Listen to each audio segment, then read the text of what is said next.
After dispatching the ranger with brutal efficiency, John proceeds to his next target, finding the boy and girl who had plotted against him. The boy attempts to lure John into a trap, but fails as John swiftly turns the tables, viciously attacking him with his axe.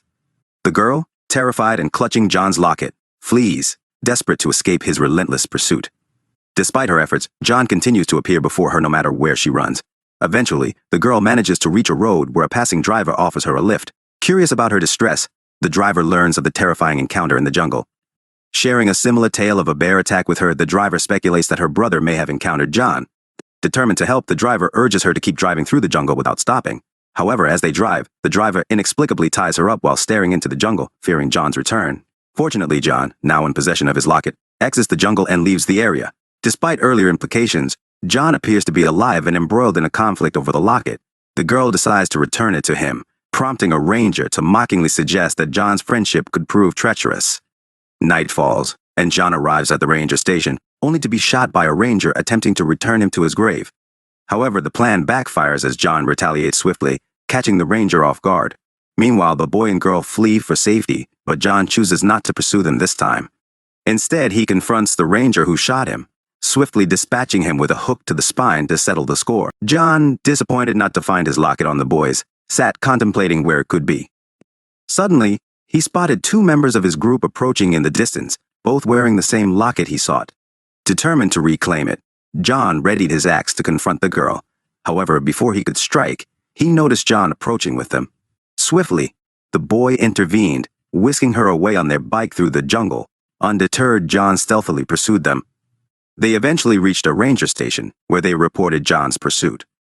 The rangers, familiar with John's reputation, became involved.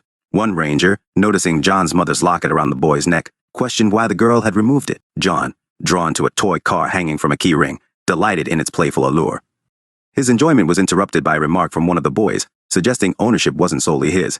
Irritated, John swiftly hurled the toy towards them. As it struck, tensions flared. In retaliation, one boy brandished a weapon, knocking John down temporarily. Yet John, resilient due to his undead nature, quickly recovered, seizing the toy once more. With a decisive throw, the toy became a weapon, striking one boy fatally. In a fierce frenzy, he then used a large stone to brutalize the other, ending both their lives in a chilling conclusion. After a long time, Aaron came out of his cabin and suddenly John attacked him. Picking up a stick, John shoved it into Aaron's mouth and pulled so hard that Aaron's upper half of his head separated from his body. Holding Aaron's head in one hand, John swiftly moved towards the ranger station. At the ranger station, John dropped Aaron's body and used it to break into a cabin, gathering various items. Among them were a firefighter's mask, a firefighter's uniform, and an axe. After donning the uniform and mask, John left. By the time he returned to the jungle, it was morning. John saw that Aaron's group had two girls who had jumped into the water, while another girl was doing yoga. John jumped into the water and grabbed the girl who was bathing.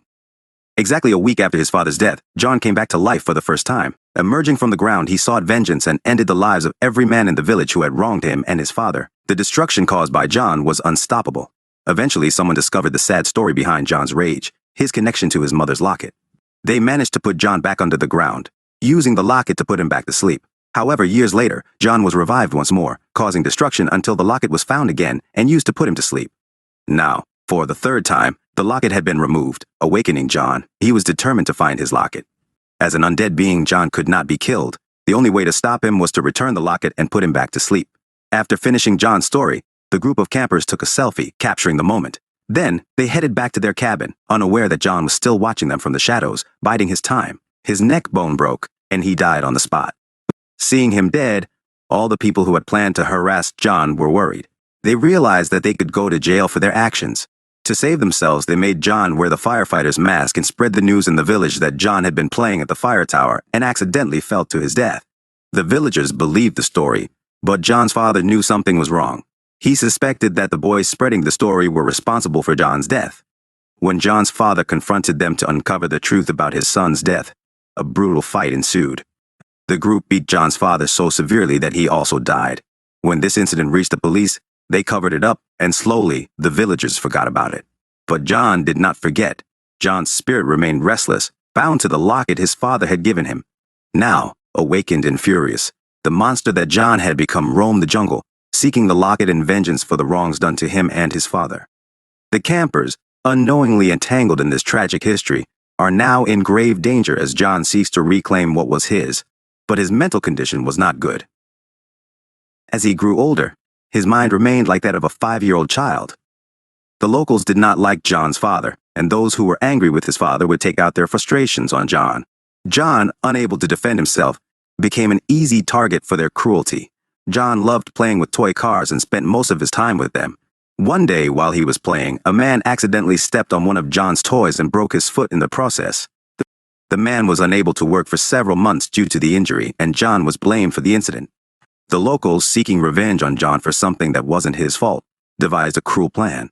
They told John they had found a bag of toy cars at the fire tower and lured him there at night with the promise of toys. Eagerly, John went to the fire tower only to find a man wearing a firefighter's mask, standing there to scare him. Terrified, John lost his balance and fell from the fire tower. Unfortunately, the man fell into his own trap in the jungle. The monster, unfazed, approached him. With his red, terrifying hands, the monster tore the man's face apart, ending his life. When the monster returned to the house and picked up the locket with his bloodied hands, he realized that it was not his locket. He had killed an innocent man for no reason. Determined to find his own locket, the monster returned to the jungle. As he made his way through the jungle, we see the gruesome remains of the man, his body separated into many pieces and scattered by the monster. While walking out of the jungle, the monster spotted the group of campers we saw at the beginning of the movie. They were enjoying themselves by the roadside, unaware of the monster watching them from the bushes. Instead of attacking immediately, the monster hid and observed them, listening to their conversation. The group was talking about the local legend of John the Monster. Aaron, one of the campers, had heard the story from his uncle. The tale began 70 years ago when John was born. After the forest officer leaves, the other man, armed with a gun from his house, also steps outside. Once he is gone, the monster enters his house. Inside, the monster spots a locket and notices a shadow in the mirror, which turns out to be an illusion. The monster is reminded of his father giving him his mother's locket, with a directive to never lose it. This scene reveals why the locket is so important to the monster, and why he was sleeping because of it. Now that the locket is away from him, he is determined to find it. Before the monster can pick up the locket, the owner of the house returns. Upon seeing the monster, he becomes tense and terrified. The monster's frightening appearance, with his full face still unseen in the movie, paralyzes the man with fear. Unable to act, the man watches as the monster takes the gun from him. In a desperate attempt to save himself, the man runs into the jungle, while the monster follows him at a calm, steady pace. At the beginning of the film, we are shown a jungle where a group has come for camping. While walking, they pass by a broken fire tower and discover a beautiful locket placed on the damaged wood. One member of the group takes the locket, unaware that it will bring a shadow of danger upon them. As soon as they take the locket and move ahead, the ground begins to shake violently. In a terrifying manner, a human-like monster emerges from the ground, having been awakened from its slumber by the removal of the locket. Enraged that his locket is gone, the monster sets out to reclaim it in the jungle.